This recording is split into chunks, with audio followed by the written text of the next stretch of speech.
Señores, buenas noches. Amigos y amigas, el momento de la entrevista. Y tenemos una invitada muy de lujo. Porque vamos a hablar de cosas bien importantes. Aquí está nuestra querida Marianita, que la va a presentar. Angélica Lugo es periodista del diario El Nacional. ¿Por qué no dijo una invitada de lujo, como él siempre dice? ¿Acaso Angélica no es de lujo? No, dijo muy Muy de lujo. Todo lo contrario. Yo, Muy bien. usted está pelado. Lujo y lujo. Sí, porque él es medio racista. Entonces como ella es blanca y él es pro negro, la estaba viendo mal. No le haga caso, por favor. Ay, No, tenemos el tranquila. Venezuela todavía en el cerebro. A ver, trataba de decirles que Angélica Lugo es una periodista del Nacional, muy joven, pero con una trayectoria que comienza ya a hacer mucho ruido, porque se ha dedicado a investigar temas muy espinosos desde el punto de vista sociopolítico, como los colectivos. Publicó hace un tiempo atrás un trabajo extraordinario que titulado así: Cotiza es centro de operaciones de 100 colectivos de Caracas. Y allí está la historia de este señor Odremán. Bienvenida, Angélica. Gracias, Mariana, Kiko. ¿Cómo están? Tú sabes que investigando, pues nosotros también investigamos. Y más o menos la tesis que está por debajo de todo esto es que estos colectivos, que un pedazo lo controlaba Bernal, otro pedazo lo controlaba, a Juan Barreto armó sus redes con parte de ellos. Es más, los escoltas de Juan Barreto cuando era alcalde eran, no solo el Chino Carías estaba encargado de la policía, sino su escolta, todo tenía que ver con los colectivos estos del 23 de enero. Pero estos colectivos que eran anillos de defensa de la revolución, después aparecieron un poco dañados, porque yo estuve en Katia en la campaña, me acuerdo, y los vecinos denunciaban que los colectivos les cobraban viaje, igual en Cotiza. Correcto. Y empezaron y en medio de aquello, el doctor Diosdado Cabello, que Dios, caramba, me lo consienta, tan lindo que era él, bueno, a Linarrón y a sus pares vivía lanzando una aglomeración para estimular pues la discusión y el debate. Pero resulta que a Maduro no le gustaban los colectivos, porque toda esta cosa Bernal, en la guerra interna, pues los colectivos eran un beneficio, un adicional de Bernal, y él nunca le gustaron. Y apenas llegó al gobierno se planteó, vamos a acabar con esto. Y hubo una discusión, una cosa que yo no voy a revelar, pero lo cierto es que eso pasó a manos de Rodríguez Torres. Y Rodríguez Torres tenía la orden de disolverlos. Muchos de esos colectivos fueron incorporados durante la salida a los órganos de seguridad del Estado, y entonces veíamos que en las protestas la gente que está en los colectivos no, eran ya funcionarios de algunas de las tantas, somos 200 policías que hay aquí, funcionarios. Y él fue por la vía de la platica o por la vía también de la desaparición, fue regulando eso, pero le quedaron unos puntos difíciles y complicados. Y hay la tesis de que eso que ocurrió, porque a Serra lo mataron el jueves, ¿no? El Miércoles. 1 de octubre, eso fue miércoles. Sí, el jueves. No, el miércoles. Miércoles a las 10 y Miércoles. media, a las 10 en punto. Y el lunes apareció los cuerpos de seguridad de Estado tomando Quinta Crespo, donde funcionaban estos colectivos como tenían ahí su guarida, ¿no? ¿Por qué lo hicieron? ¿Por qué hacer una cosa tan evidente? O sea, ¿por qué relacionar el asesinato de Serra con estos colectivos? ¿Y por qué toda esa violencia que se desencadenó ahí? Porque él le aparece en la mañana denunciando que mataron a uno de los suyos, y al rato aparece él con 30 y pico de tiros, según denuncia el hermano, casi ajusticiado. ¿Qué hay detrás porque era obvio que el gobierno quería vincularlo? Yo me acuerdo en la mañana, porque lo de los colectivos arrancó tempranito, las primeras declaraciones eran que tenían que ver con el caso de Serra, y después no, pero ya habían dejado la duda ahí. ¿Qué hay detrás de todo eso? ¿Qué nos puedes decir tú? Sí, Porque este gobierno no hace nada gratis, o sea, eso lo pensaron así. ¿Por qué hicieron eso? Desde el punto de vista policial, la información que ellos han dado es que esos allanamientos que hicieron en el edificio Manfredir, ahí en Quinta Crespo, tienen que ver con la investigación de un homicidio de una mujer. Habría que ver. Públicamente se sabe que varios de estos miembros de los colectivos tenían vinculaciones con algunos políticos, entre ellos con el diputado Robert Serra. Corresponderá a las autoridades, si van a realizar las investigaciones como se debe hacer, y sobre todo a muchos periodistas que quieran, pues, averiguar todo esto, qué vinculaciones hay hasta los momentos. No se puede asegurar en estos momentos, pero evidentemente sí se ven las conexiones, por ejemplo, de Odremán con Robert Serra, con Juan Montoya, que era el líder del Secretariado Revolucionario de Venezuela y que además agrupaba a casi 200 colectivos de Caracas. Públicamente se ha visto todo el despliegue que ha hecho la policía, el 6CPC, los allanamientos que han hecho, por ejemplo, el jueves pasado en los edificios de la Misión Vivienda en La Paz, en donde pues allí vivía incluso uno de los autores del crimen del diputado Robert Serra, que es el Policaracas y además escolta del parlamentario, que es Edwin Torres y que ya está privado de libertad, está en el SEBIN. Y evidentemente hace mucho ruido desde el punto de vista de la opinión pública y todo ese despliegue que incluso hasta con helicópteros. Estaba el 6CPC allí en Quinta Crespo haciendo los allanamientos por el presunto crimen de una mujer. Esas son las averiguaciones y es la información que ha dado la policía. Si bien es cierto que el 6CPC y que las autoridades son muy herméticas en la fuente de sucesos, con el caso del diputado Robert Serra, los pronunciamientos de la Fiscalía han sido muy pocos, han sido 2 hasta los momentos. Bueno, 3, con el que ya se conoció después que la prensa ya lo había publicado. El primero, para informar qué fiscales asignaron a este caso. El segundo, por las fotografías que se filtraron de la morgue de Bellamonte con los del cadáver del diputado Robert Serra, y ya posteriormente lo había publicado, entre ellos los medios impresos, El Nacional, para informar que Edwin Torres, que es uno de los escoltas, y Carlos García estaban privados de libertad. Esas son las únicas informaciones que ha hecho el Ministerio Público al respecto. Pero bueno, hay que ver realmente qué es lo que está pasando. Además, el diputado Robert Serra, nosotros llegamos a conversar con el papá de él, que también se llama igual, Robert Serra. Nos había informado que el diputado, antes de vivir allí en La Pastora, que ya iba a cumplir 2 años y bueno, los mismos vecinos lo veían como un buen vecino, él había vivido supuestamente en casa de la abuela en Catia, pero parte del seguimiento que le hemos hecho a este caso y las investigaciones es que el diputado vivía con la mamá muy cerca de Quinta Crespo, en donde estaba este colectivo Escudo de la Revolución, ahí en el edificio Manfredí, y que además este colectivo es uno de los 100 colectivos que agrupaba el 5 de marzo. Digo agrupaba porque hay que ver qué va a pasar luego de la muerte de Oderman con este colectivo 5 de marzo, porque estos homicidios y todo lo que está pasando con los colectivos demuestra las pugnas que hay entre ellos mismos, porque cuando muere Juan Montoya, asume el liderazgo Hermes Barrera, que es el presunto homicida de Juan Montoya y que está privado de libertad actualmente en la avenida Urdaneta, en el 6CPC. Entonces, el Secretariado Revolucionario se ha pronunciado luego del crimen de la muerte de Oderman, porque desde el punto de vista policial o lo que está dando a entender el gobierno es que esto fue un enfrentamiento entre los funcionarios, aunque los mismos residentes del edificio Manfredí y los familiares de estos miembros de los colectivos digan que eso no fue un enfrentamiento. Entonces, luego de estas muertes, de estas caídas de los colectivos y de la muerte que fue de Juan Montoya el 12 de febrero, se ha visto cómo hay pugnas entre todos estos grupos armados, que varios de ellos públicamente están incluidos en materias de seguridad del Estado, porque están incluidos en el plan de la misión a Todavía Venezuela, que tiene que ver con el Movimiento por la Paz y por la Vida, que les envió una información, unas fotografías. Ya las vamos a abrir, Angélica, porque me parece que es demasiado importante eso. Yo quería, precisamente en ese sentido, que nos contaras lo que tú conociste de la historia de Odremán, porque pareciera, o por lo que ustedes han revelado, digo ustedes, tú y tus compañeros que han estado investigando este tema de los colectivos, no todos tenían un quehacer político propiamente. Muchos se escudaron en el emblema político o incursionaron dentro del chavismo, se hicieron militantes del PSUV, etcétera, pero vienen de ejercer acciones delictivas. Entonces sí hay una diferencia entre colectivos y grupos de trabajo, por ejemplo los del 23, como el Movimiento Revolucionario Tupamaro, que tiene muchos años, también de previa existencia, como el grupo de trabajo La Piedrita, que ahora se conoce como Colectivo La Piedrita, y estos que son quizás un poco más nuevos. ¿Cuál es la diferencia? Porque se habla de colectivos relacionados al AMPA propiamente y otros que no necesariamente, aunque tienen armas, tengan que ver con operaciones delictivas.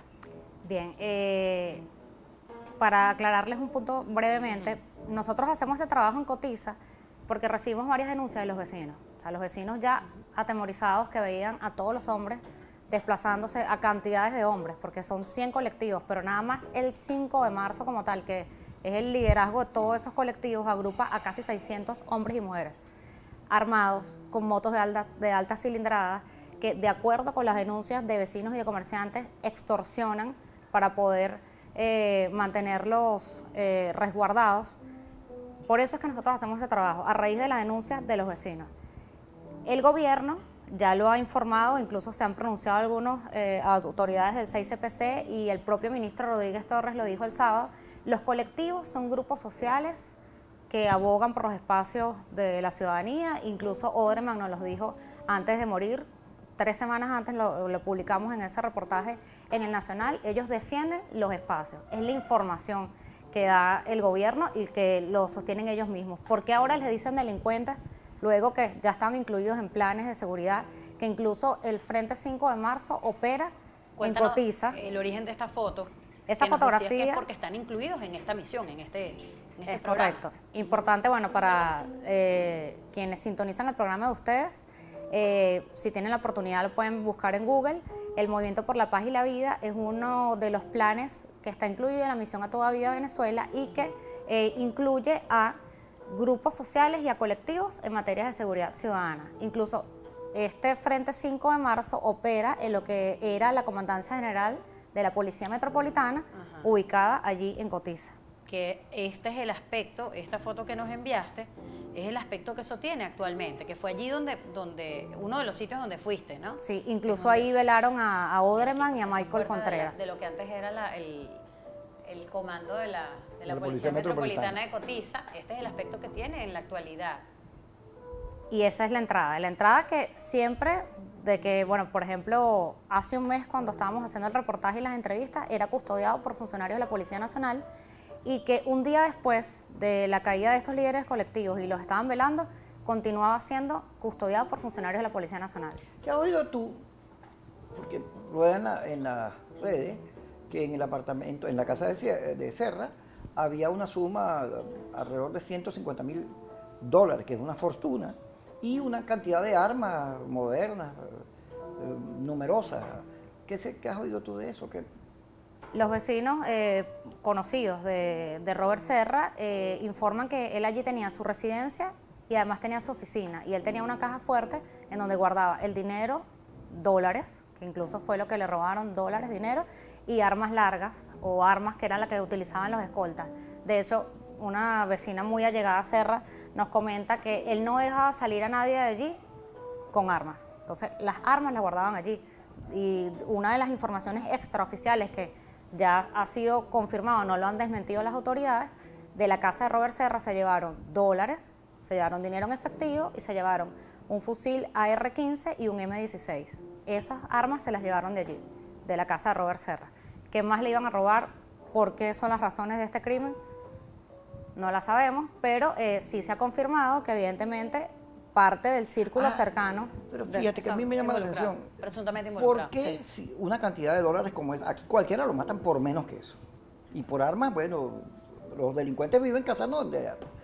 Pero antes de que se supieran estos datos, el gobierno lo primero que dijo que era Lorenzá, Uribe, los colombianos que se iban a anexar y se fueron por la cosa filosófica, ideológica.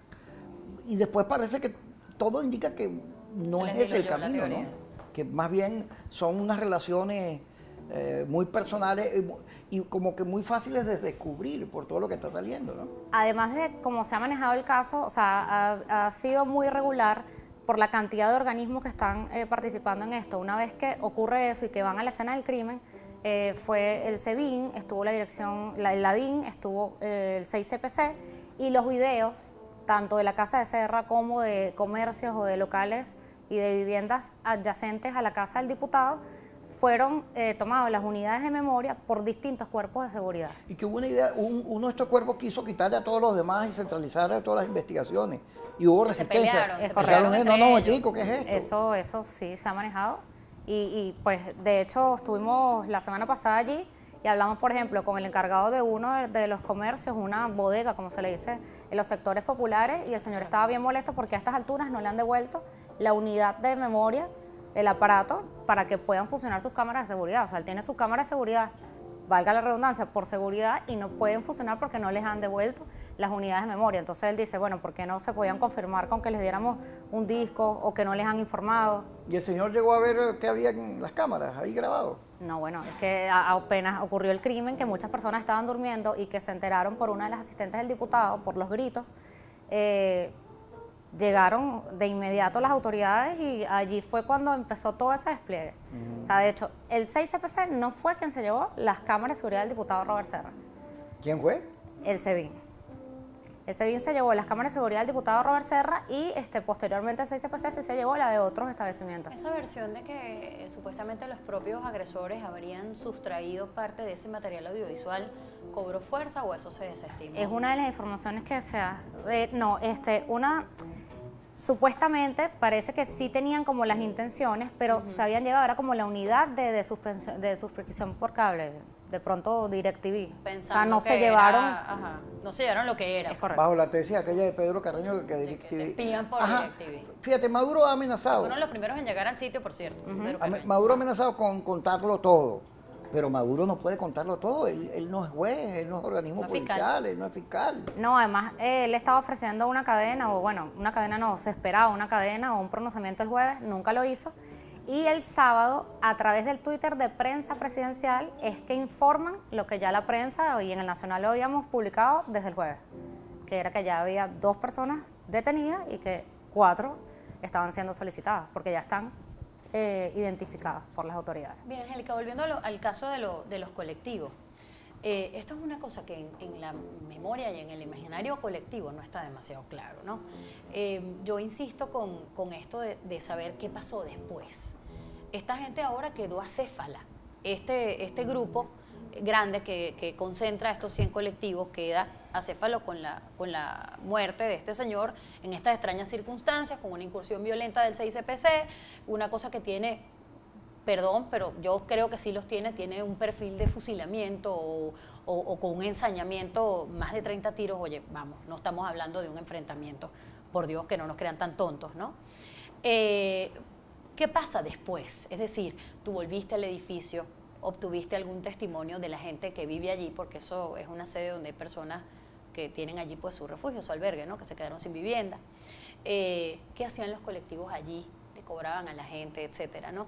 ¿Qué ha ocurrido todos estos días después de la muerte de estos 6 integrantes de ese 5. esos 5 integrantes? Públicamente y que se conozcan 5. Hay versiones que supuestamente hay algunos miembros que están desaparecidos, que habrían más muertos, no lo hemos confirmado, no tenemos esa información realmente, pero es una de las versiones que se ha dicho de manera extraoficial, no lo hemos podido comprobar y por eso es que no lo hemos publicado todavía. Allí en el edificio Manfredir, que en principio hace unos 4 años la torre de oficina funcionaba para damnificados, para un refugio, y que posteriormente cuando fueron adjudicando las viviendas pasa lo que ocurre en la mayoría de los refugios aquí en Venezuela, son como espacios unidos para invasiones. Posteriormente familias que no tienen vivienda, no tienen dónde vivir, fueron invadiendo y la mayoría de las 220 familias que están actualmente allí son invasores. Estas personas, antes de que llegara el Escudo de la Revolución, que es el colectivo que se instaló el 2 de diciembre de 2013 allí en la torre de oficinas, eran extorsionadas por una banda de delincuentes conocida entre ellos como los Guaros. Cuando llega el Escudo de la Revolución, ellos llegaron a desplazar a esos Guaros que extorsionaban a todos los invasores, se instalan allí y de acuerdo con lo que dicen los damnificados y estos invasores, que son en su mayoría, llegó el orden con el Escudo de la Revolución. Si bien es cierto que este colectivo a cada cubículo o familia le cobraba 400 bolívares por un condominio, ellos tenían el derecho a tener sus guardias, o sea, tenían a 2 vigilantes por turno, mañana, mediodía y tarde. De esos colectivos. De los colectivos, mañana, mediodía y noche, perdón. Y tenían el aseo, o sea, estos colectivos tenían como personas que limpiaban todos los pisos, porque son 25 pisos de esa torre de oficinas, botaban la basura y además organizaban fiestas del Día del Padre, el Día de la Madre, y el Día de la Madre ellos llegaron a ver incluso a Odreman, que era el líder del 5 de marzo y que tenía entre sus colectivos al Escudo de la Revolución. No debería haber un debate, disculpa, que yo te conozco, yo sé lo que pretendes. Mira, no debería haber un debate sobre por qué estos colectivos en la Constitución, en la organización de los aparatos de seguridad del Estado, no dice nada de que ellos tienen armas o espacios o zonas que cuidar sobre... Bueno, ¿y cómo es esto? Que estos señores, según tú lo has narrado y además se evidencia con el cuento de proteger la revolución, bueno, se dividieron la ciudad, Una guardia armas, pretoriana. cosas. Y además ahora entonces no tienen, se les fue de control, hay intrigas entre ellos, pero bueno, ¿qué iba a preguntar usted? Tú me vas a perdonar, pero... Por cierto, Bien. mañana en el Nacional vamos a publicar, o sea, porque ya hemos publicado lo que decían los invasores y los damnificados de este escudo de la revolución. Mañana los comerciantes nos explican cómo operaban estos colectivos de escudo de la revolución allí en Quinta Crespo. O sea, porque los extorsionaban de acuerdo con las denuncias de los ¿Cómo comerciantes. era que cobraban? Así, tú sabes que así cobraba la mafia, ¿no? Igualito. Exacto. Iba a decir usted, Ajá. engendro diabólico. Bueno, ¿Por qué no te callas? bueno, no importa. Yo quería comentar algo muy importante.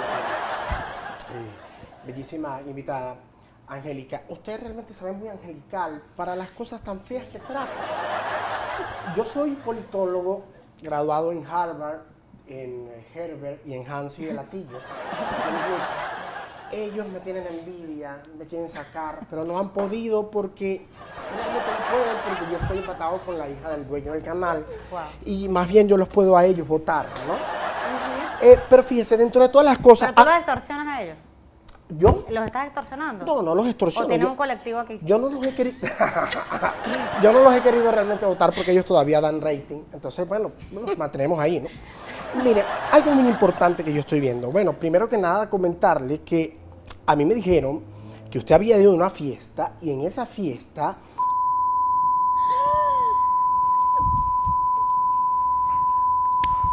Qué vergüenza. Le voy a dar con el zapato. Le voy a dar con el zapato. A mí no me Dama, gusta el chisme, es pero tenía una que dama. decirlo. De verdad tenía Respete. que decirlo. Con toda franqueza. Respete. No, yo respeto. Bueno, pero fíjense, estamos viendo que hay un caso muy terrible con todas estas cosas de los colectivos. Estamos todos sumamente, dramatizados aquí en nuestro país, aterrorizados, no queremos ni salir a la calle, no queremos ir a ningún lado, porque de verdad hay demasiada delincuencia en nuestro país. Ahora, yo quisiera que usted me dijera, y le dijera a las cámaras de televisión, con toda franqueza, ¿cuál fue la pelea más fuerte que usted ha tenido con su novio? Lo tengo por allí, por cierto. Sí. Bueno, una de las peleas no le gusta que haga el trabajo de los colectivos y todo eso. Ah, me ¿Qué parece le muy va a bien. gustar? Estoy muy de acuerdo con él. Eso es muy peligroso, señorita.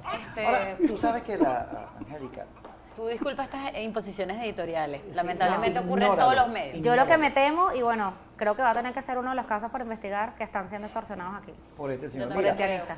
tú sabes que el gobierno, en el caso de Taiza, en el caso de Juancho, en el caso de Serra, en el caso de Anderson, ha tenido el mismo comportamiento. Ha salido a decir a una mampara de ideología y después resulta que las cosas van por otro lugar. Pero es una cosa, no aprende, ¿no? Es el mismo procedimiento de una y otra vez. Pero si no fuera por los periodistas, por la investigación periodística, que a pesar de todas las limitaciones, de las fuentes que no cobran, que no dicen nada, perdón, que ni cuentan y todo, la verdad siempre se abre camino. Correcto. Muchas Así gracias. es. Muchas Ay, no, gracias a encantados ustedes. de tenerte, encantados de ponerle rostro a esa firma que la gente ha leído durante todos estos días.